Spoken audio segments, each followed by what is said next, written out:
What's going on, guys? It's Schizo, looking like a new man, looking all fresh with a fresh haircut and all that stuff. Hey guys, so check it out. Today I wanted to talk to you guys a little bit about an experience that I had today and how that will lead into our topic for today. I know I have a lot of African American viewers on my channel, and I really want to talk today about black ownership and why it's so important.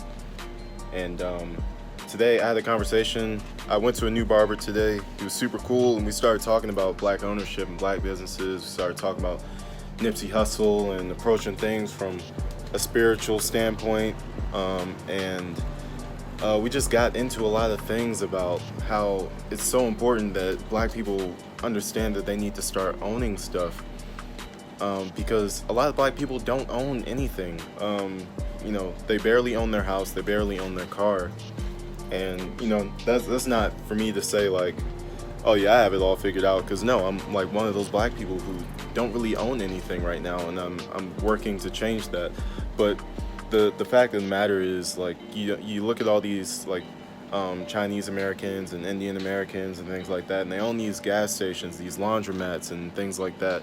And of course you have like Caucasian Americans and things of that nature, and they own a lot of stuff, obviously. But why don't black people own anything? Well, it's because we waste our money on such stupid stuff that when it comes to actually investing, we don't have anything left over. We've spent it all on gold chains and watches and new cars and things like that. But the key is, you need to understand what the difference between a liability and an asset is, because a liability is something that you buy that doesn't add any value over time. It decreases in value. An asset is something that you buy to make money for yourself. It pays for itself, and in turn you end up making money from it. Now, a car can be an asset if you're an Uber driver or a Lyft driver or something like that. That's completely different. Or if you own a taxi company, of course, like, your cars are gonna end up paying for themselves, because you're getting people to pay fares every single day to get to go places in your vehicles. But in most cases, people like me who have a regular 9 to 5 and just own a car, it's a liability, it's not an asset. So I think that a lot of us as African Americans need to educate ourselves on what exactly money is and how it needs to work for us. I don't have all the keys, but I'm reading, I'm studying. It's another thing that we need to do more of. We need to be reading books, we need to be studying this money stuff. Like, we really need to get into this stuff, because it is so important that we start taking ownership of our communities.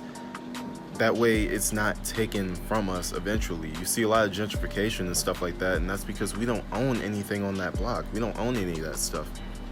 Like, a lot of black people are getting moved out of Washington, D.C., and that's because they don't own their communities.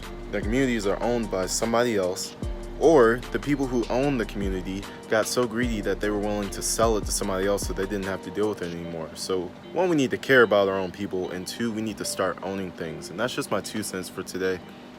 Like, share, subscribe. I'll be back with more content. Again, this is the 50-day challenge, and we're well over halfway done with this thing, so we should be wrapping up in late August. So I'm super excited. I love coming out here talking to you guys every day. So make sure you hit that bell for notifications so you guys can know when I'm coming onto this channel to ramble a little bit. And I'll see you guys in the next one. Peace.